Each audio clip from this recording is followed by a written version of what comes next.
jemaat Tuhan, kita bersyukur atas kebaikan Tuhan. Tuhan yang masih memberi kita kesempatan untuk kita boleh beribadah pada saat ini. Mari persiapkan hati kita, kita bersaat teduh sejenak. Kepada Allah, firman-Nya kupuji. Kepada Tuhan, firman-Nya kupuji. Kepada Allah, aku percaya. Aku tidak takut. Apakah yang dapat dilakukan manusia terhadap aku? Amin. Untuk melayani Tuhan dibutuhkan satu kesatuan hati di dalam setiap hati kita. Sebelum kita pergi untuk memberitakan Injil Tuhan, mulailah dari kita terlebih dahulu.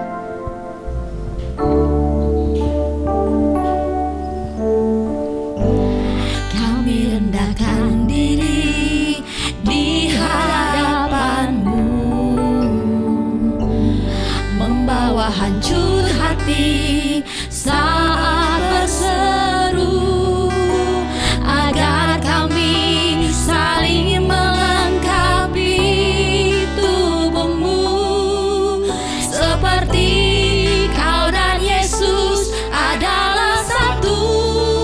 Mari kami rendahkan diri di hadapan-Mu. Kami rendahkan diri di hadapan-Mu, membawa hancur hati saat berseru agar kami saling melengkapi tubuhmu, seperti kau dan Yesus adalah satu. Jadikan kami satu seperti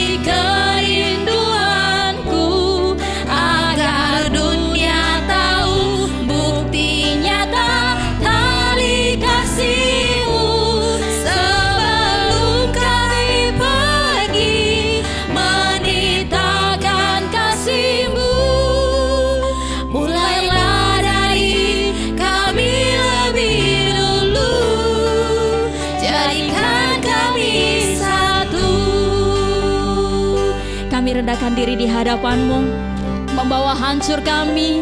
Pada saat ini Tuhan, kami boleh berseru di hadapan Tuhan agar kami saling melengkapi menjadi satu tubuh di dalam Kristus.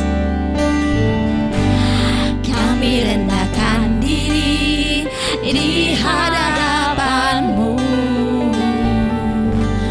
membawa hancur hati saat berseru agar kami saling melengkapi tubuhmu, seperti kau dan Yesus adalah satu. Jadikan kami satu seperti kerinduan-Mu, agar dunia tahu bukti nyata tali kasih-Mu. Sebelum kami pergi memberitakan kasih-Mu, mulailah dari kami lebih dulu. Jadikan kami satu. Jadikan kami satu. Jadikan kami satu seperti kerinduan-Mu ya Tuhan, agar dunia tahu dan ini menjadi bukti nyata dalam hidup kami bahwa kasih Tuhan boleh terus mengalir dan terus mengalir. memberitakan kasih-Mu. Terima kasih Tuhan. Mulailah dari kami lebih dulu. Jadikan kami satu.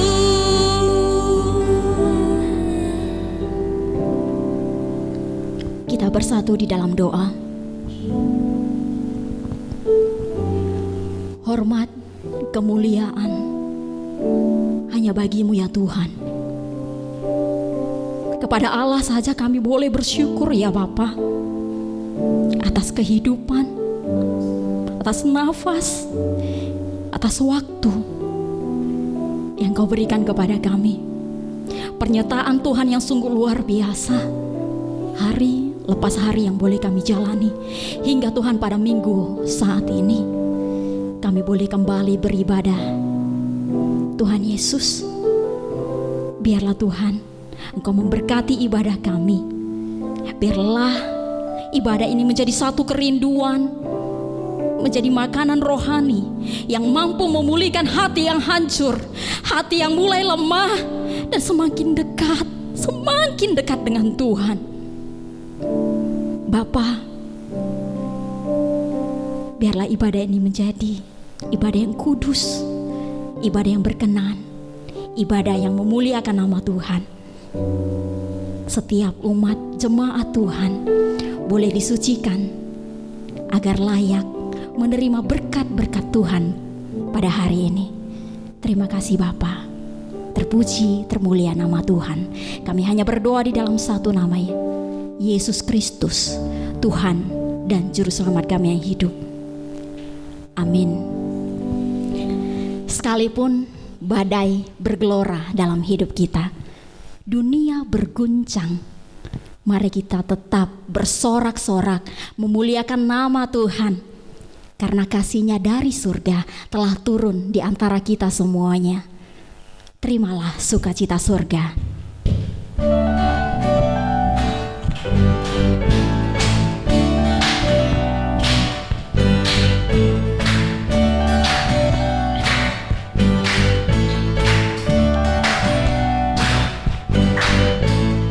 Terima sukacita surga, itulah kekuatan bagi jiwa. Ku dapat rasakan kasih-Nya di tengah badai yang bergelora. Terima sukacita surga, itulah kekuatan bagi jiwa. Ku dapat saksikan kuasa-Nya, taklukkan badai yang bergelora. Haleluya, Kau ada dalam hatiku, takkan patah semangatku, takkan hilang kekuatanku. Haleluya, ku mau bersorak bagimu, sukacita surga nyata penuhiku. Dengan bersukacita kita mau naikkan pujian ini di hadapan Tuhan. Terima sukacita surga, haleluya. Sukacita surga, itulah kekuatan bagi jiwa. Ku dapat rasakan kasih-Nya di tengah badai yang bergelora. Terima sukacita surga, itulah kekuatan bagi jiwa. Ku dapat saksikan kuasa-Nya, taklukkan badai yang bergelora. Haleluya, Kau ada dalam hatiku, takkan patah semangatku, takkan hilang kekuatanku. Haleluya, ku mau bersorak bagimu, sukacita surga nyata penuhiku. Haleluya, Kau ada dalamku. Haleluya,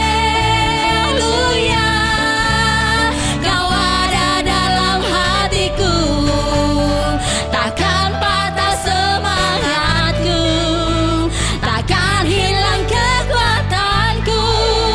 Haleluya, ku mau bersorak bagimu, sukacita surga nyata penuhiku. Sukacita surga nyata, Sukacita surga nyata penuhiku. sukacita surga nyata penuhiku. Sukacita surga nyata penuhiku. Amin. Surga cita, surga nyata di dalam hidup kita. Pada saat ini kita akan mengikrarkan pengakuan iman rasuli. Pengakuan iman rasuli. Aku percaya kepada Allah, Bapa yang Maha Kuasa, dan dari langit dan bumi, dan kepada Yesus Kristus, anaknya yang tunggal, Tuhan kita, yang dikandung daripada Roh Kudus, lahir dari anak darah Maria, yang menderita sengsara di bawah pemerintahan Pontius Pilatus, disalibkan, mati dan dikuburkan, turun dalam kerajaan maut. Pada hari yang ketiga, bangkit pula dari antara orang mati, naik ke surga, duduk di sebelah kanan Allah, Bapa yang Maha Kuasa, dan dari sana ia akan datang untuk menghakimi orang yang hidup dan yang mati. Aku percaya kepada Roh Kudus, gereja yang kudus dan am, persekutuan orang-orang kudus, pengampunan dosa, kebangkitan orang mati, dan hidup yang kekal. Amin. Pada saat ini kita akan membaca satu bacaan firman Tuhan. Yang pertama saya akan bacakan terlebih dahulu, kemudian kita baca sekali lagi bersama-sama. Minggu ini pembacaan kitab kita diambil dari Mazmur 86 ayat 15 sampai 17. Tetapi Engkau ya Tuhan Allah, penyayang dan pengasih, panjang sabar dan berlimpah kasih dan setia. Berpalinglah kepadaku dan kasihanilah aku. Berilah kekuatan-Mu kepada hamba-Mu dan selamatkanlah anak laki-laki hamba-Mu perempuan.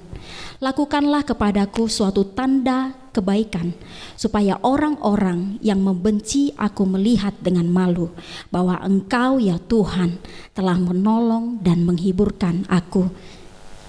Kita ulang.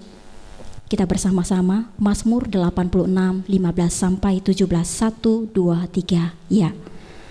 Tetapi Engkau ya Tuhan Allah penyayang dan pengasih, panjang sabar dan berlimpah kasih dan setia. Berpalinglah kepadaku dan kasihanilah aku. Berilah kepadamu hamba-Mu dan selamatkanlah anak laki-laki hamba-Mu perempuan. Lakukanlah kepadaku suatu tanda kebaikan, supaya orang-orang yang membenci aku melihat dengan malu bahwa Engkau ya Tuhan telah menolong dan menghibur aku. Adalah lebih baik mengikuti jejak kaki Sang Guru Agung kita, Yesus, saat kita mau memikul salibnya. Dengan sabar kita melakukannya, sebab salib itu membawa kita untuk kita boleh mendekat dengan Tuhan, menjalani salibnya, mendekat dengan sorga. Banyak yang mau masuk surga tapi tidak mau salibnya. Banyak orang yang rindu pahala tapi tidak mau mengikuti salibnya, tidak menghiraukan salibnya. Mari kita bersatu hati, kita mau pikul salib Yesus. Kita mau masuk surga bersama-sama dengan Yesus.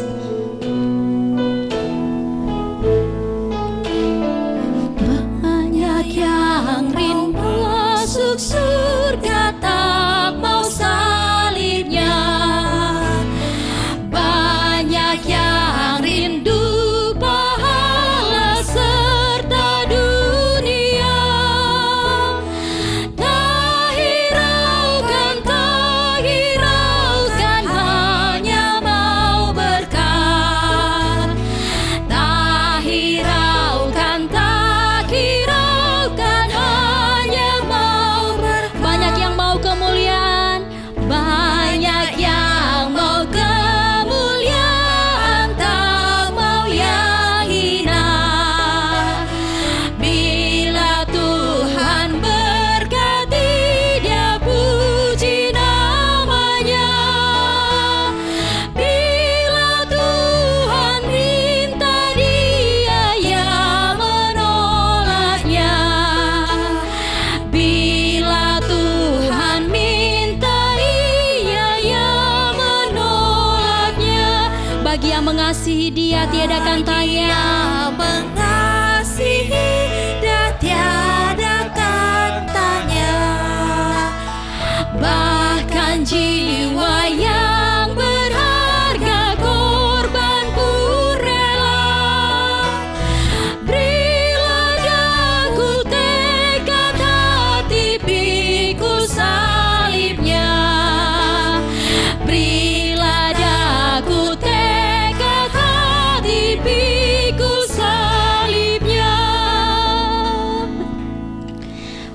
Pada saat ini kita akan berdoa syafaat. Kita berdoa yang pertama untuk wabah virus COVID-19 yang semakin buruk di seluruh dunia. Memohon belas kasihan Tuhan, memberi hikmat kepada seluruh masyarakat untuk tetap menjaga protokol kesehatan. Kita berdoa untuk kejiwaan manusia, khususnya orang tua yang oleh karena di rumah saja mereka cemas, mereka merasa sendiri. Kiranya Tuhan dapat mengisi hidup mereka dengan makanan jasmani dan rohani juga yang seimbang, agar mampu mengatasi setiap pergumulan masing-masing. Untuk pemerintah, presiden dan seluruh anggota yang menjabat dalam pemerintahan diberi hikmat memimpin bangsa untuk menjadi negara yang harmonis dan sejahtera. Untuk pemimpin GMI wilayah 1 dan 2 serta seluruh hamba Tuhan yang tetap melayani, kiranya Tuhan memberikan hikmat, diberi hikmat untuk memimpin jemaat agar lebih dekat lagi dengan Tuhan, baik di tengah situasi pandemi seperti sekarang ini.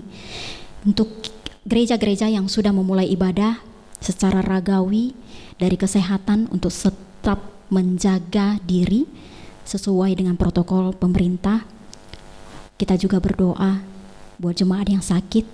Ibu Leni tetap memerlukan dukungan doa, kiranya tetap terus dipulihkan oleh Tuhan, diberi kesabaran melalui proses yang boleh dia jalani. Buat saudara Fendi, kita beri Yesus dapat memberikan dia satu jalan keluar, semangat, pemenuhan dalam setiap kebutuhan sehari-harinya, bahkan pertumbuhan imannya juga boleh dituntun oleh Yesus. Kita juga berdoa pada saat ini buat Ibu Sugiem, orang tua Ibu Samina yang mengalami jantung bengkak, kiranya diberi kesembuhan daripada Tuhan. Kita juga berdoa jemaat yang bergumul secara ekonomi, Tuhan yakinkan dan teguhkan bahwa sumber berkat satu-satunya itu adalah di dalam Tuhan. Kita juga berdoa buat tim pelayanan GMI Tamora, kiranya diberikan kesatuan hati untuk tetap melayani di tengah pandemi, semangat untuk menjangkau jiwa, mulai dari anak kecil sampai yang dewasa. Kita berdoa untuk seluruh jemaat GMI Immanuel Tanjung Morawa dimanapun mereka berada, kiranya diberi semangat secara jasmani dan rohani untuk rindu bersekutu dengan Tuhan. Kita akan berdoa bersama-sama. Terima kasih ya Tuhan Yesus, buat hari ini Tuhan kami dapat berkumpul kembali di dalam doa-doa kami Tuhan. Kami dapat disatukan kembali dalam setiap doa kami. Tuhan Yesus, pada saat ini kami merendahkan hati kami di hadapan Tuhan, merendahkan diri kami. Tuhan, kami tahu bahwa kami terbatas. Kami membawa segala doa-doa kami Tuhan hanya kepadamu. Terima kasih Tuhan buat penyertaan Tuhan yang sungguh luar biasa di dalam hidup kami. Pada saat ini Tuhan, kami rindu untuk berdoa buat wabah virus COVID-19 ini Tuhan, yang semakin hari semakin bertambah dan kondisi yang semakin memburuk. Tuhan, belas kasihan-Mu lah. Hanya Engkau yang sanggup merubah, hanya Engkau yang sanggup melakukan jauh di luar batas kami. Tuhan Yesus, berikan hikmat, berikan jalan keluar kepada seluruh bangsa, terhadap seluruh masyarakat Tuhan. Mereka boleh menyadari dan boleh mereka menjaga kesehatan dan mengikuti Tuhan, taat terhadap peraturan protokol kesehatan. Terima kasih Bapa dalam surga. Tuhan, kami juga mau berdoa buat kondisi kejiwaan manusia yang pada saat ini Tuhan, khususnya buat setiap orang-orang tua kami ya Bapa. Mereka takut, mereka cemas, mereka merasa sendirian Tuhan, karena mereka di rumah saja. Tuhan, kiranya Engkau memberikan mereka penghiburan, Engkau tetap mengisi waktu-waktu hidup mereka menjadi waktu yang berarti, bukan hanya untuk memperlengkapi kebutuhan jasmani saja, tapi mereka boleh memperlengkapi kebutuhan rohani yang hanya dapat di dalam Tuhan. Sehingga Tuhan, hidup kami boleh seimbang, hidup setiap orang tua ini Tuhan boleh memberikan damai di tengah-tengah keluarga mereka. Tuhan, Kami menyerahkan setiap pergumulan-pergumulan mereka ke dalam tangan-Mu. Bapa di dalam surga, kami juga mau berdoa Tuhan, buat presiden kami, buat setiap jajarannya Bapa, pemerintahan kami. Tuhan, kami rindu Indonesia boleh menjadi lebih baik. Kami rindu Tuhan Indonesia menjadi sehat. Tuhan, itu berdasar dari jajaran tertinggi kami. Setiap peraturan-peraturan yang mereka boleh lakukan, yang putuskan, Tuhan berikan hikmat dan bijaksana yang daripada Tuhan. Biarlah Bapa dalam surga, Engkau memakai Tuhan orang-orang yang berada di lembaga tinggi ini Tuhan, bahkan yang tertinggi, untuk bisa mengatasi setiap permasalahan negara kami. Tuhan, betapa berat beban yang mereka emban. Tapi kami tahu ya Tuhan Yesus, bahwa Engkau berkuasa. Kuasa Tuhan lebih tinggi daripada pemerintahan kami. Tuhan, kami mengandalkan Engkau. Biarlah Tuhan setiap pemerintahan ini Tuhan boleh takut akan Tuhan. Bapa di dalam surga, saat ini juga Tuhan kami rindu untuk berdoa buat pemimpin GMI wilayah 1 dan 2, serta seluruh hamba-hamba Tuhan yang melayani Tuhan. Tuhan, kiranya Engkau juga memberikan hikmat dan bijaksana kepada mereka Tuhan. Di tengah-tengah pandemi ini Tuhan Yesus, mereka tetap mengabarkan Injil, mereka tetap menjangkau jiwa-jiwa Tuhan. Tuhan, biarlah Engkau memimpin mereka, dan Kau berikan Tuhan Yesus, cukupkan kebutuhan mereka. Biarlah Tuhan Yesus juga yang berikan hikmat, pengetahuan daripada Tuhan. Tuhan Yesus, kami juga berdoa Tuhan, kami menyerahkan gereja-gereja yang sudah memulai ibadah secara ragawi, diberi kesadaran untuk tetap menjaga diri, dan untuk juga Tuhan mematuhi setiap protokol pemerintahan. Tuhan Yesus, kami tahu Tuhan bahwa inilah pergumulan kami juga. Tuhan Yesus, biarlah gereja-gereja Tuhan yang boleh Engkau izinkan Tuhan untuk boleh beribadah, Tuhan Yesus berikan hikmat kepada kami juga. Kau berikan kesadaran kepada kami juga. Dan biarlah Tuhan Yesus, jemaat-jemaat Tuhan Yesus boleh kembali dibangkitkan, hati mereka boleh kembali digetarkan, bahwa kami datang untuk beribadah kepada Tuhan. Terima kasih Bapa dalam surga. Pada saat ini juga Tuhan, tidak putus-putusnya kami berdoa di hadapan Tuhan. Buat jemaat-jemaat kami yang sakit Tuhan, buat Ibu Leni yang terus memerlukan dukungan doa-doa kami. Tuhan, kami berdoa di hadapan-Mu. Engkau berkati Tuhan, buat setiap proses pemulihannya, agar kondisi jasmaninya Tuhan secara bertahap dapat dipulihkan. Diberi kebesaran, diberi kesabaran daripada Tuhan. Biarlah Tuhan Yesus Allah yang maha besar boleh melimpahkan belas kasihan-Mu Tuhan. Engkau menguatkan di setiap proses-proses pemulihannya.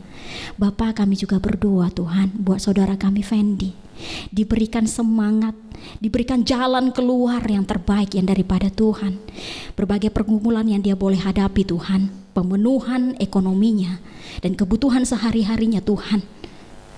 Tuhan Yesus, biarlah Engkau menolong dia, Engkau berbelas kasih kepada dia Tuhan. Kami juga rindu Tuhan, imannya boleh terus bertumbuh di dalam Tuhan dan terus dituntun oleh Roh Kudus Tuhan. Bapa, buat Ibu Sugiem, orang tua dari Ibu Samina juga yang mengalami jantung bengkak ya Tuhan, kiranya Tuhan Yesus adalah tabib yang ampuh, yang mampu untuk menyembuhkan. Tuhan Yesus, Engkau berikanlah Tuhan, Engkau jamah penyakitnya. Engkau adalah Allah yang kami percaya, yang mampu untuk melakukan. Biarlah kesembuhan yang ada di dalam tangan Tuhan boleh Engkau izinkan Tuhan, boleh mengalir dengan Ibu Sugiem. Biarlah Tuhan Yesus menjamah hidupnya, menjamah tubuhnya yang sakit, sehingga dia beroleh kesembuhan yang daripada Tuhan. Bapa, kami juga mau berdoa Tuhan, jemaat-jemaat Immanuel Tanjung Merawah, Tuhan, pergumulan yang mereka boleh hadapi Tuhan, secara besar Tuhan, kami banyak menjumpai berbagai pergumulan secara ekonomi Tuhan. Kami berdoa Tuhan, Engkau adalah sumber berkat kami yang mampu dan mencukupkan kami Tuhan senantiasa untuk memenuhi kebutuhan kami sehari-hari. Tuhan Yesus, berbelas kasihanlah Engkau kepada kami ya Tuhan, sehingga Tuhan Yesus keluarga ini boleh dicukupkan kembali. Keluarga ini Tuhan boleh dipulihkan. Tuhan, kami memohon supaya berkat-berkat Tuhan boleh mengalir dalam hidup mereka. Tuhan, kami juga berdoa Tuhan buat jemaat-jemaat ini ya Bapak, supaya mereka tetap rindu mencari Tuhan, supaya hati mereka tetap rindu akan persekutuan dengan Tuhan. Terima kasih Bapak, terima kasih Tuhan Yesus. Buat tim pelayanan GMI Tanjung Morawak Tuhan, kiranya Engkau berikan kesatuan hati kepada kami untuk tetap melayani di masa pandemi ini Tuhan. Semangat untuk menjangkau jiwa dari mulai anak kecil dan dewasa. Ini adalah tantangan yang terbaru Tuhan, yang tidak pernah terjadi. Tapi Tuhan Yesus, Kau berikan hati kepada kami untuk kami boleh semangat terus berjuang di masa-masa pandemi ini Tuhan, untuk tetap memuliakan Tuhan. Terima kasih Bapa dalam surga. Terima kasih Tuhan. Inilah doa, inilah permohonan kami yang kami panjatkan hanya di dalam satu nama, Yesus Kristus, Tuhan dan Juru Selamat kami yang hidup. Kami telah berdoa dan mengucap syukur. Amin. Kita percaya bahwa salib bukanlah kebodohan. Kita percaya bahwa salib menyadarkan kita untuk arti kehidupan. Belajarlah dari guru yang besar, Yesus, supaya kita dimampukan, supaya kita dikuatkan untuk memikul salib Yesus. Hanya Kau Tuhan di hidupku, Kau berikan hidup yang baru.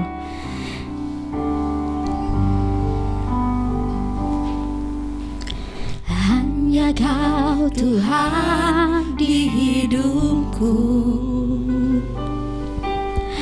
Kau berikan hidup yang baru. Darah-Mu menyucikan, pulihkan hatiku. Ku nyatakan Kaulah segalanya. Engkaulah sumber pengharapan, Engkaulah sumber pengharapan. Kuasa-Mu sanggup menyembuhkan. Jiwaku pun berserah hanya kepadamu, Yesus, Kaulah segalanya. karena salib-Mu ku hidup, karena salib-Mu ku hidup, karena salib-Mu ku menang. Engkau yang berkuasa, sanggup untuk melakukan mujizat-Mu di hidupku. kita angkat pujian ini sekali lagi. Hanya Kau Tuhan di hidupku, Hanya Kau Tuhan di hidupku, Kau berikan hidup yang baru. Kau berikan hidup yang baru. Darah-Mu menyucikan, pulihkan hatiku. Darah-Mu menyucikan, pulihkan hatiku. Ku nyatakan Kaulah segalanya. Nyatakan Kaulah segalanya. Amin. Engkaulah sumber pengharapan, Engkaulah sumber pengharapan. Kuasa-Mu sanggup menyembuhkan. Jiwaku pun berserah hanya kepadamu, Yesus, Kaulah segalanya. karena salib-Mu Tuhan, Karena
persiapkan hati kita untuk menerima firman Tuhan yang akan disampaikan oleh Ibu Guru Angel Elvi Siregar dari kitab Matius 10 ayat 24 sampai 39. Bapak, Ibu, dan saudara-saudara, kita akan bersama-sama bersatu hati di dalam doa mendengarkan firman Tuhan. Mari kita berdoa. Allah yang Maha Kuasa, Allah yang kami sembah di dalam nama Tuhan Yesus Kristus, Guru kami yang agung, yang mengajarkan kami banyak hal. Terima kasih ya Tuhan untuk kebaikan-Mu dalam kehidupan kami, yang memberikan kami kesempatan untuk mendengarkan sabda Tuhan. Pimpinlah kami dengan Roh Kudus-Mu di dalam pendengaran firman Tuhan ini, agar kami dapat belajar mengikuti jejak kaki Sang Guru. Kami percaya bahwa Engkaulah satu-satunya Guru Agung kami yang mampu menjadi teladan di dalam kehidupan kami. Terpujilah nama-Mu Tuhan. Di dalam nama Tuhan Yesus kami berdoa, mengucap syukur. Amin. Shalom. Mari kita sama-sama membaca firman Tuhan. Kita akan membaca di dalam hati kita. Saya akan bacakan buat kita semua. Matius 10 ayat 24 sampai 39. Seorang murid tidak lebih daripada gurunya atau seorang hamba daripada tuannya. Cukuplah bagi seorang murid jika ia menjadi sama seperti gurunya, dan bagi seorang hamba jika ia menjadi sama seperti tuannya. Jika tuan rumah disebut Belzebul, apalagi seisi rumahnya.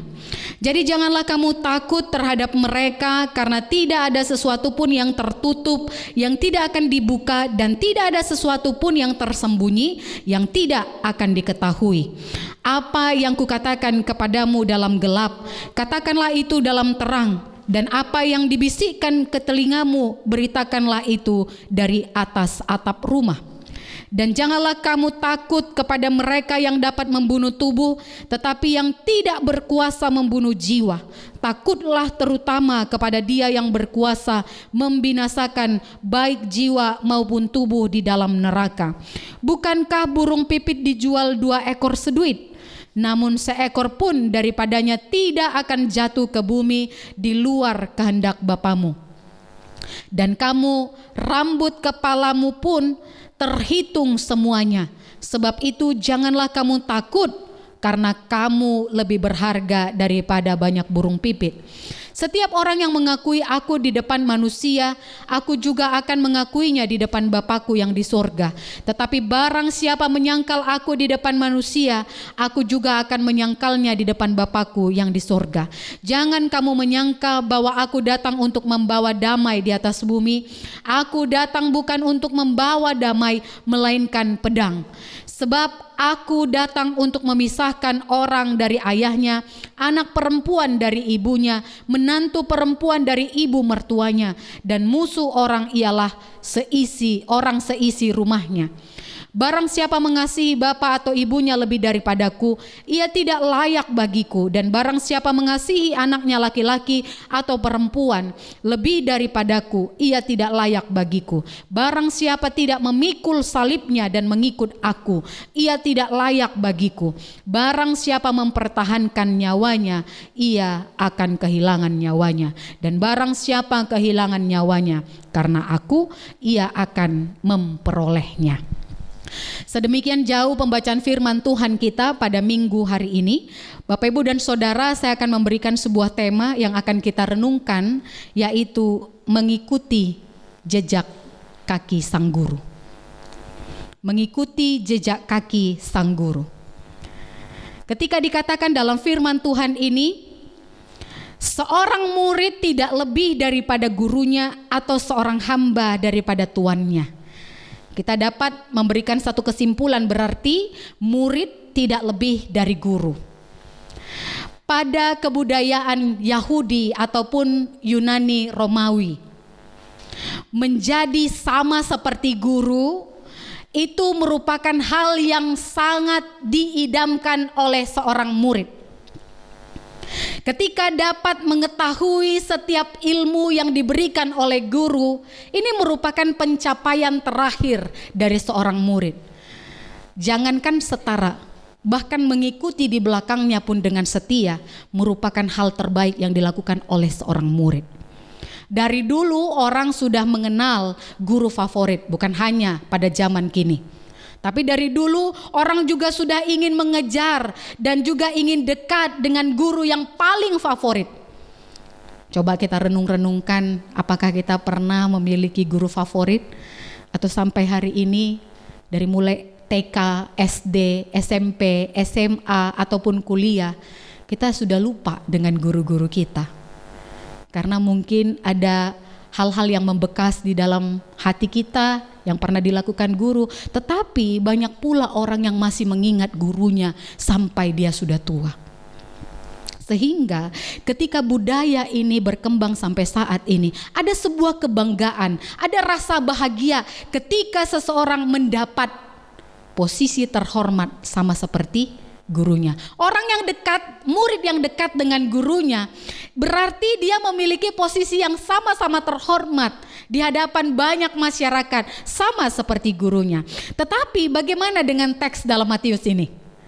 Apa yang dikatakan oleh Yesus kepada mereka? Seorang murid tidak lebih daripada gurunya atau seorang hamba daripada tuannya. Ketika Yesus berkata bahwa murid tidak usah lebih daripada gurunya, Yesus berbicara tentang dirinya sendiri. Yesus berbicara tentang dirinya sendiri yang tidak disenangi oleh banyak orang. Bayangkan ketika Yesus membuat sebuah mujizat, orang gak katakan, wah aku mau ikut Yesus cepat-cepat. Enggak. Justru mereka berkata, oh ini penyesat, melakukan hal-hal yang tidak diperbolehkan, misalnya setiap hari Sabat, atau melakukan hal-hal yang tidak sesuai dengan adat peraturan di tengah-tengah orang Yahudi. Sehingga ketika Yesus melakukan banyak hal, itu tidak menjadikan orang senang dengan Yesus. Bahkan Yesus dihina, bahkan Yesus menderita, semuanya terbalik dengan gambaran guru yang ada pada kebudayaan Yahudi ataupun Yunani Romawi. Sehingga ketika Yesus berkata seorang murid tidak lebih dari gurunya, cukuplah kalau kita sama seperti guru, gak usah melebihi penderitaan guru. Karena apa yang Yesus alami saja kita alami, itu sudah sangat jauh lebih baik. Jadi Bapak Ibu dan Saudara, ketika kita memahami apa yang disampaikan oleh Yesus ini pada Matius, kita dapat mengetahui bahwa menjadi seperti Yesus bukanlah hal yang mudah. Makanya dikatakan tidak perlu kita mencoba untuk lebih daripada seorang guru. Menjadi murid yang setia itu juga sangat baik. Nah, jadi ketika kita melihat apa yang dialami Yesus ini, ada banyak penolakan yang terjadi di berbagai pihak. Jangankan mendapatkan posisi yang terhormat, mendapatkan pengakuan saja dari orang Yahudi sulit.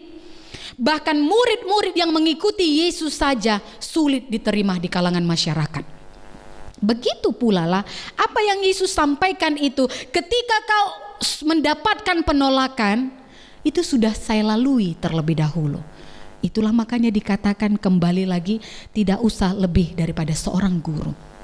Dan kemudian dikatakan juga pada bagian cukuplah seorang murid jika ia menjadi sama seperti gurunya, dan bagi seorang hamba jika ia menjadi sama seperti tuannya. Jika tuan rumah disebut Beelzebul, apalagi seisi rumahnya. Ini dimaksudkan adalah seorang murid akan ditentukan siapa gurunya yang dia pilih. Kalau gurunya Beelzebul, seisi rumahnya pun akan mengikuti apa yang dikatakan oleh Beelzebul. Beelzebul itu kita tahu ya, setan. Jadi itu akan menyangkut daripada seluruh kehidupan rumahnya. Makanya perlu kepala rumah tangga untuk menentukan siapa guru agungnya.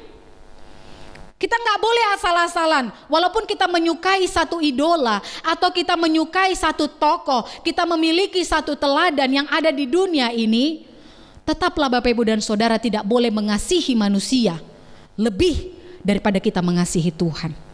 Karena ketika kita menjadikan manusia sebagai guru di dalam rumah kita, seisi rumah ini semuanya akan terkonsep sama seperti yang kita teladani. Makanya pilihlah guru yang terbaik, guru agung yang akan mengisi seluruh rumah kita. Bukan hanya kita, istri kita, anak-anak kita, semua yang tinggal di dalam rumah kita, hamba kita, semua akan mengikuti cara daripada pengajaran guru agung. Itulah yang dikatakan pada ayat berikutnya. Jadi janganlah kamu takut terhadap mereka, karena tidak ada sesuatu pun yang tertutup yang tidak akan dibuka, dan tidak ada sesuatu pun yang tersembunyi yang tidak akan diketahui. Di sana dikatakan yang tertutup dan yang tersembunyi. Apa maksudnya? Kata ini menjelaskan bahwa tidak ada sesuatu hal pun yang tidak dapat dilakukan oleh Tuhan. Jadi kita nggak perlu ragu, kita nggak perlu lagi berkata, benar nggak sih kalau misalnya aku jadikan Yesus sebagai guru agungku, udah jamin gak ini? Kira-kira begitu. Jadi memang dikatakan di dalam firman Tuhan, tidak ada sesuatu pun yang tidak dapat dilakukan Tuhan, dan tidak ada sesuatu pun yang tidak diketahui Tuhan. Apalagi yang kita ragukan. Pilihlah Yesus sebagai guru agung. Saya bukan promosi Bapak Ibu dan Saudara, tetapi ketika kita memilih guru yang terbaik, itu akan mempengaruhi seisi rumah kita. Dan kemudian dikatakan juga pada ayat yang ke-27, apa yang kukatakan kepadamu dalam gelap, katakanlah itu dalam terang, dan apa yang dibisikkan ke telingamu, beritakanlah itu di atas atap rumah. Memang tidak semua yang dikatakan Yesus ini ada di hadapan publik. Ada sebagian juga yang disampaikan kepada kita di ruang yang tersembunyi. Bahkan itu disampaikan kepada orang-orang khusus. Mungkin dibisikkan di dalam hati kita, sehingga kita harus memahami bahwa ada hikmat di dalam pemberitaan. Itu adalah beritakanlah dalam terang dan di atas rumah. Apapun yang diajarkan oleh guru tetap harus diberitakan, jangan disimpan-simpan. Jangan menjadi konsumsi pribadi. Yang penting aku kenyang, yang penting aku sudah tahu. Tidak, tetapi kita harus memberitakannya di dalam terang. Maksudnya adalah itu menyatakan bahwa kita harus berani menyampaikan pengajaran itu di hadapan banyak orang dengan cara yang penuh hikmat yang sudah disampaikan di dalam diri kita.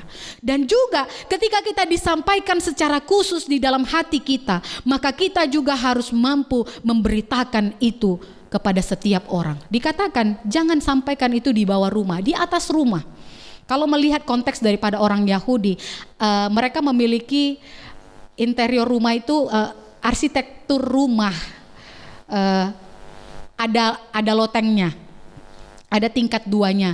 Jadi di sana itu bukan tempat tidur dibuat di atas lantai 2 itu, tetapi ada teras di tempat yang lebih khusus lagi, tempat orang ngobrol bisa, kemudian habis itu bisa juga tempat penyimpanan barang-barang, buah, makanan juga dilakukan di lantai 2. Dan juga ketika di atap rumah ini bisa dilihat banyak orang kalau misalnya kita mengarah ke arah lapangan. Sehingga dikatakan kita tidak boleh menceritakan kabar baik itu di tempat yang tersembunyi. Mungkin kita jadi merasa sungkan atau merasa takut, tetapi dimanapun kita harus lebih mengikrarkan, menyampaikan, mengucapkan setiap kabar yang sudah kita dengarkan dari guru agung kita. Katanya di sana jangan takut. Apakah sebagai orang Kristen kita juga semena-mena untuk menyatakan kabar baik ini atau pengajaran ini mungkin dengan nada yang kasar atau bersikap arogan? Oh tidak. Itu tidak disampaikan di dalam firman Tuhan. Tetapi kita juga harus memahami ketika dikatakan jangan takut. Dalam teks ini kita harus naik ke atas. Pada ayat yang ke-16 dikatakan, lihat, aku mengutus kamu seperti domba ke tengah-tengah serigala. Sebab itu hendaklah kamu cerdik seperti ular dan tulus seperti merpati. Kalau dibilang waktu itu jangan takut, berani saja. Bapak Ibu dan Saudara, jangan kita sok-sokan sebagai orang Kristen untuk menyampaikan ini sesuka hati kita. Ada peraturan. Kita sudah tahu ketika orang yang salah-salah mengutip ayat kemudian langsung diserang. Karena sekarang ini sudah sangat mudah menyebar di media sosial atau dimanapun. Kita nanti harus menghapus, menjalani pencemaran nama baik kah atau apakah itu. Tetapi dikatakan di sini kita harus cerdik seperti ular, tulus seperti merpati. Dikatakan di dalam Alkitab memang ular itu adalah binatang yang paling cerdik. Tetapi merpati itu adalah binatang yang tanda kutip ya tidak punya otak sebenarnya. Tetapi kita bukan berarti dijadikan sebagai orang yang memiliki sifat seperti ular yang sangat jahat dan bodoh seperti merpati. Tidak. Kecerdikan yang diberikan Tuhan dan ketulusan itulah yang mau kita jadikan sebagai bekal pemberitaan Injil kita. Ini yang kita pakai. Dan kemudian kita pahami ada hikmat dalam pemberitaan. Berani tetapi tetap berhikmat. Karena apa? Karena kita hanya mengharapkan pertolongan daripada Tuhan agar kita senantiasa dilindungi oleh Tuhan kemanapun kita berada, bukan kekuatan kita sendiri. Dan kemudian Bapak Ibu selanjutnya dikatakan, apa yang kukatakan kepadamu dalam gelap, katakanlah itu dalam terang. Dan ayat 28, dan janganlah kamu takut kepada mereka yang dapat membunuh tubuh tetapi yang tidak berkuasa membunuh jiwa. Inilah kita diperhadapkan dengan di tengah-tengah serigala. Jadi kalau misalnya kita di tengah-tengah serigala, tentu saja kita tidak beranilah tanpa alat pelindung diri ya. Pasti kita akan diserang, langsung habis begitu. Tetapi kita juga harus pahami satu keyakinan di dalam diri orang yang percaya bahwa Tuhanlah penjaga jiwa. Orang Kristen yang tetap mengikuti perkembangan misi baik di luar ataupun di dalam negeri, kita akan sering melihat ada banyak sekali kesaksian yang orang mengabarkan Injil mati di saat penginjilan. Apakah kita akan mengikuti jejak yang seperti ini? Kita tidak tahu. Apakah kita akan memilih pengabaran yang lain yang mungkin tidak akan merenggut tubuh kita? Kita tidak tahu. Semuanya itu tergantung ketika kita sudah memulai pekabaran Injil. Nggak bisa kita reka-reka. Tetapi sudah banyak sekali orang yang mati karena Kristus, yang tidak takut tubuhnya direnggut, yang tidak takut dengan kematian, yang tidak takut dengan pembunuh tubuh, karena mereka percaya bahwa jiwa itu dimiliki oleh Tuhan. Sekalipun tubuh jasmani kita sudah mati atau misalnya kita dibakar hidup-hidup, tetapi kita masih percaya bahwa jiwa kita, roh kita dimiliki oleh Tuhan. Kalau kita mengingat seperti Ayub, boleh kamu sentuh dia, sentuh aja hartanya, sentuh aja semua kepemilikannya, tapi engkau tidak bisa menyentuh dirinya, rohnya, jiwanya. Bapak, Ibu dan Saudara, disinilah kita memahami bahwa ketakutan yang kita miliki itu karena kita masih mempertahankan jasmani kita. Kita masih mempertahankan kepemilikan kita. Karena ada banyak sekali orang yang sudah mengabarkan Injil, walaupun mereka mati dan sudah dikubur di dalam tanah, roh mereka, semangat mereka masih berkeliaran, bahkan masuk ke dalam diri kita, masuk ke dalam diri penginjil-penginjil yang lain. Semangat itu berkobar-kobar. Tidak ada masalah yang kita mati muda ataupun kita mati setengah baya. Tetapi kalau kita mati di dalam Tuhan, itu sangat berharga. Itulah dikatakan bahwa kita tidak perlu khawatir akan hidup kita, sekalipun dikatakan bahwa banyak hal yang lebih buruk dari kematian. Benar, tetapi kita harus mengingat banyak hal yang lebih penting daripada kehidupan. Karena di situ kita belajar bahwa pemilik kehidupan kita adalah Tuhan. Jadi mati pun kita sebenarnya memang itu hal terburuk, tetapi saat hidup masih banyak hal penting yang harus dikerjakan. Dan kemudian Bapak, Ibu dan Saudara, kita tetap meyakini pemeliharaan Allah itu sangat sempurna. Sangat sempurna karena apa? Bahwa bukankah burung pipit dijual seekor seduit? Namun seekor pun daripadanya tidak akan jatuh ke bumi di luar kehendak Bapa. Jadi kalau kita percaya Tuhan itu pemilik kehidupan, keraguan kita, ketakutan kita, kecemasan kita akan hidup ini sebenarnya sudah tidak lagi terbukti. Karena disinilah dikatakan berarti kita lebih berharga, sangat berharga. Jadi kita memang dipelihara secara sempurna. Mungkin kita berpikir, kalau jadi orang Kristen, kok hidupku makin susah ya. Aku masuk ke dalam satu pekerjaan, jabatanku gitu-gitu aja. Gak ada perubahan, gak naik-naik gaji, gak ini segala macam. Bapak Ibu dan Saudara, pahamilah pemeliharaan Allah yang sempurna ini tidak menyangkut daripada materi. Kalau misalnya kita menjadi Kristen terus habis itu kita langsung kaya, ada orang Kristen yang kaya, ada.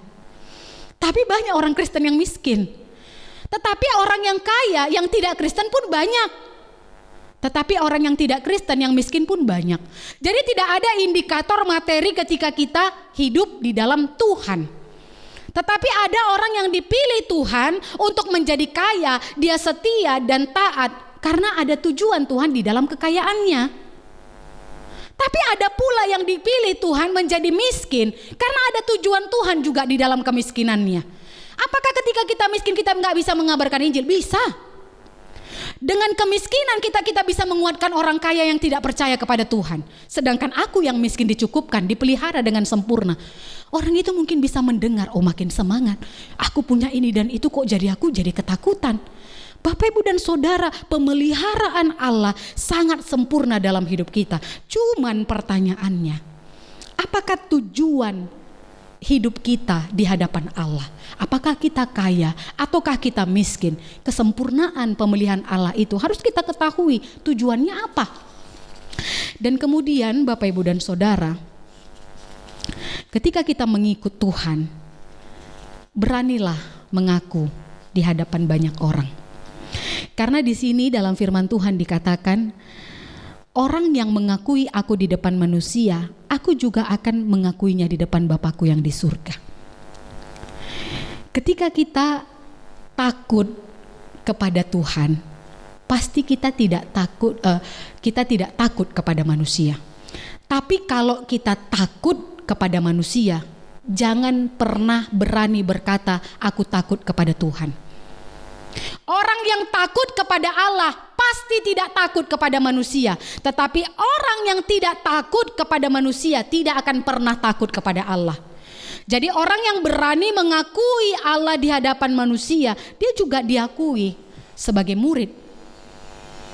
Kalau orang yang tidak mengakui Allah di hadapan manusia, kita nggak usah berharap lah dikatakan ini Allah anakku yang kukasihi, ini sudah lama menjadi pengikutku. Tidak akan, kita akan dianggap dan bahkan tidak tertulis dalam kitab kehidupan. Bapak Ibu dan Saudara, dikatakan juga ketika kita mengikut Tuhan bukanlah hal yang gampang. Karena apa? Pada ayat 34 dikatakan, jangan kamu menyangka bahwa aku datang untuk membawa damai di atas bumi. Aku datang bukan untuk membawa damai, melainkan pedang. Apakah ungkapan ketika kita berkata Tuhan adalah juru damai salah? Enggak salah. Tuhan tetap juru damai. Tetapi yang dikatakan di dalam firman Tuhan ini adalah ketika ada orang yang mengikut Tuhan, hidup di tengah-tengah keluarga yang tidak percaya kepada Tuhan atau menyebut diri Kristen, tetapi tidak menjadi murid yang setia, ini akan terus menjadi terjadi keributan, percekcokan karena kita tidak diterima, kita ditolak. Tetapi seperti yang dikatakan tadi, cerdik seperti ular, tulus seperti merpati. Mungkin kita bisa sampai kepada satu konteks yang diberikan hikmat oleh Tuhan untuk menjangkau jiwa di tengah-tengah keluarga kita. Tapi kalau misalnya terjadi satu pertengkaran oleh karena kita mempertahankan Tuhan. Misalnya keluarga kita bilang, karena kita ini pengikut Tuhan, asik kerjaanmu doa aja. Setiap hari berdoa, kerjakan dulu yang ini dan itu, bernyanyi aja kerjamu. Bapak Ibu dan Saudara jangan takut. Mungkin ada banyak orang merasakan, iya ya, ngapain aku berdoa aja, yang penting aku kerja, gak perlu berdoa. Ingat waktu Paulus di penjara, apa yang dia lakukan? Supaya penjara itu terbuka. Dia gak berusaha untuk membawa gergaji besi untuk membuka penjara itu. Dia hanya bernyanyi dan berdoa. Semua belenggu itu dilepaskan oleh karena kuasa Tuhan. Jadi ada banyak tantangan kita ketika kita mengikut Tuhan. Tetapi yang harus kita ingat adalah janji Tuhan itu setia dan tetap teguh bagi kita yang setia kepadanya. Jadi tidak ada sesuatu pun yang tidak diketahui oleh Tuhan ketika kita mengikut Dia. Yang terakhir kita ingin belajar masalah pikul salib. Pikul salib ini juga menjadi ancaman tapi sekaligus juga jalan kebenaran buat kita. Ketika kita memikul salib, ada banyak orang yang mungkin tidak menyukai kita, termasuk keluarga terdekat kita. Tetapi ketika kita berusaha untuk tetap memahami salib itu, salib adalah gambaran kekristenan yang sebenarnya, pengikut Tuhan yang sebenarnya.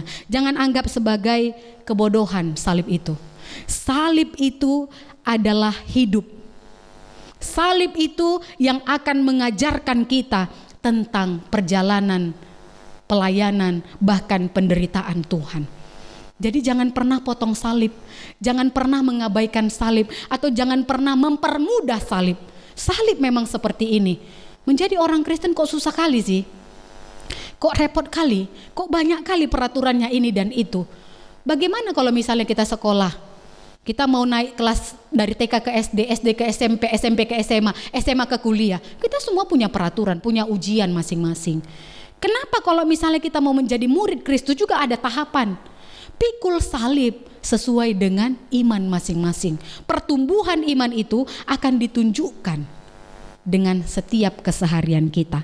Dan yang terakhir Bapak Ibu dan Saudara, pikul salib itu adalah menjadi bagian ketika kita diakui oleh Bapa, layak di hadapan Tuhan. Dikatakan di sini, sebab barang siapa mengasihi bapa atau ibunya lebih daripada aku, ia tidak akan layak bagiku. Tidak layak, tidak pantas. Ia tidak layak bagiku. Barang siapa tidak memikul salibnya dan mengikut aku, ini pun tidak layak. Barang siapa mempertahankan nyawanya akan kehilangan nyawanya, dan barang siapa kehilangan nyawanya karena aku, ia akan memperolehnya. Bapak Ibu dan saudara-saudara yang dikasihi oleh Tuhan, akhirnya kita ingin belajar, apakah aku dapat mengikuti jejak kaki sang guru? Pada zaman kini bisa enggak kita ngomong kalau Yesus itu guru favorit kita? Tetapi bukan untuk sarana membuat kita jadi terhormat atau dipandang banyak orang. Kita sudah punya konsep menjadi murid Tuhan itu berarti mengikuti salib. Bukan berarti untuk mendapatkan nama yang tenar dan kemudian untuk mendapatkan kehormatan yang lebih tinggi. Kalau kita berkata Yesus adalah guru favoritku, sebenarnya ini bukan hal yang berlebihan. Justru kita harus katakan itu sekarang. Yesus adalah guru favoritku. Karena kalau dia favorit, dia selalu ada dalam pikiran kita, mengubahkan hati kita dan juga semua isi keluarga kita. Ini bukan dikatakan sok-sok suci, enggak. Justru ketika kita membuat posisi Tuhan dengan idola yang lain, ini yang menjadi masalah. Karena ketika ada idola di atas Yesus, maka ini yang mempengaruhi hidup kita. Aku mengidolakan Ibu Guru Injil Elvi. Batasan kita untuk memahami Tuhan itu akan terbatas, sangat minim kalau melalui pengajaran saya. Tetapi pilihlah yang terbaik, yaitu Guru Agung kita, Yesus. Sehingga setiap pengajaran manusia, hamba-hamba Tuhan yang ada di sekitar kita ini pelengkap seperti vitamin, bukan makanan utama. Jadi jangan mendewakan manusia, karena banyak nanti akan terjerumus ke sana. Jadi ketika kita ingin menjadikan Yesus sebagai guru favorit kita, mari kita sama-sama bangga ketika kita dapat memikul salib. Jangan menangis, jangan mengeluh, bahkan berkata aku akan tinggalkan Tuhan karena salib. Justru ketika salib itu diberikan, itulah yang harus kita banggakan. Tuhan masih menginginkan aku menjadi muridnya. Tanpa salib kita tidak akan menjadi murid. Salib itu seperti apa? Bukan masalah ketika kita tiba-tiba bangkrut terus habis itu inilah salib kita. Mungkin karena kita malas, enggak. Tapi mungkin di satu pekerjaan ya, bos kita menyuruh kita naik pangkat, tetapi kita harus tinggalkan Kristus. Kalau tidak, pangkat kita gitu-gitu aja sampai seumur hidup. Ini yang dinamakan pikul salib. Ketika kita tetap mempertahankan Tuhan, tidak memiliki naik pangkat atau dan segalanya, ini namanya pikul salib. Tetapi kalau misalnya kita tetap tidak naik jabatan karena kemalasan, ini bukan pikul salib. Mari kita sama-sama memahami ketika kita ditolak oleh karena Tuhan, bukan karena kelantaman kita, bukan karena kejudesan kita, bukan karena sifat buruk kita. Itu namanya bukan pikul salib. Tetapi kita ditolak oleh karena Tuhan, dibenci oleh karena Tuhan. Ini pikul salib. Ketika kita menginjili rumah kita yang tidak suka dengan perilaku kita, kita penuh dengan kasih. Apapun yang dibuat oleh orang kepada kita, itu tidak akan dapat memisahkan kita dari kasih Kristus. Orang yang memikul salib adalah orang yang penuh kasih. Tidak ada alasan yang lain. Ketika kita hidup di dalam Tuhan, mari sama-sama memikul salib sebagai lambang pengajaran Kristus. Jadi ikutilah jejak kaki Sang Guru Agung, yaitu Yesus. Tuhan memberkati firman-Nya. Mari kita bersatu di dalam doa. Bapa kami yang di surga, kami bersyukur atas kebaikan Tuhan yang mengingatkan kami bahwa kami akan mengikuti jejak kaki Sang Guru Agung. Mampukan kami Tuhan untuk melangkahkan kaki kami setapak demi setapak. Tidak harus langsung semuanya kami mengetahui, tapi kami belajar mengikuti setiap tahap agar kami juga bertumbuh di dalam iman kami. Bapa di surga, biarlah kami tetap hidup sebagai murid Kristus, tidak menjadi guru, bahkan sama seperti-Mu. Biarlah menjadi murid ini menjadi tujuan terakhir kami. Karena ketika kami menjadi murid-Mu ya Tuhan, kami akan mengalami hal yang sama seperti apa yang Tuhan alami. Mampukan kami Tuhan untuk dapat hidup mengimani salib itu di dalam keseharian kami. Terima kasih Bapa di surga, berkatilah jemaat-Mu. Di saat mereka mendengarkan firman Tuhan ini, mereka dikuatkan, mereka dihiburkan, dan mereka dimampukan untuk mengikuti jejak kaki Sang Guru. Terpujilah nama-Mu Tuhan, di dalam nama Tuhan Yesus kami berdoa mengucap syukur. Amin.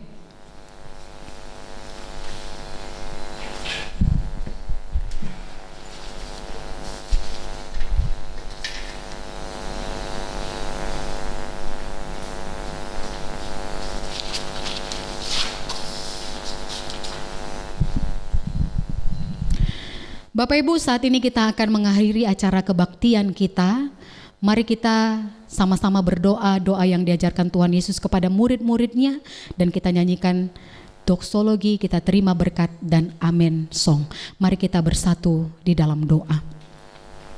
Bapa kami yang di surga, dikuduskanlah nama-Mu, datanglah kerajaan-Mu, jadilah kehendak-Mu di bumi seperti di surga.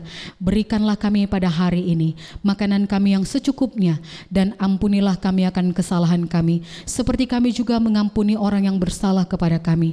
Dan janganlah membawa kami ke dalam pencobaan, tetapi lepaskanlah kami daripada yang jahat, karena Engkau yang punya kerajaan dan kuasa dan kemuliaan sampai selama-lamanya. Amin. Kepada Allah beri puji, serta kepada Al-Masih, Rohul Kudus muliakan, berkuasa dan berkasihan. Amin. Bapak, Ibu, dan saudara-saudara yang dikasihi oleh Tuhan, arahkanlah hati kita kepada Tuhan dan terimalah berkat-Nya. Anugerah dari Tuhan kita Yesus Kristus, kasih sayang dari Allah Bapa, serta persekutuan dari Roh-Nya yang kudus, itulah yang akan menyertai kehidupan kita mulai dari siang hari ini, besok, bahkan sampai selama-lamanya. Amin. Amin. Amin. Amin.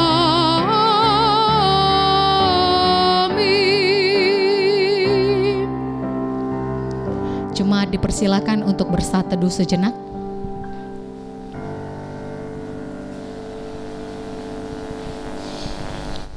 Amin. Selamat hari Minggu, Tuhan Yesus memberkati.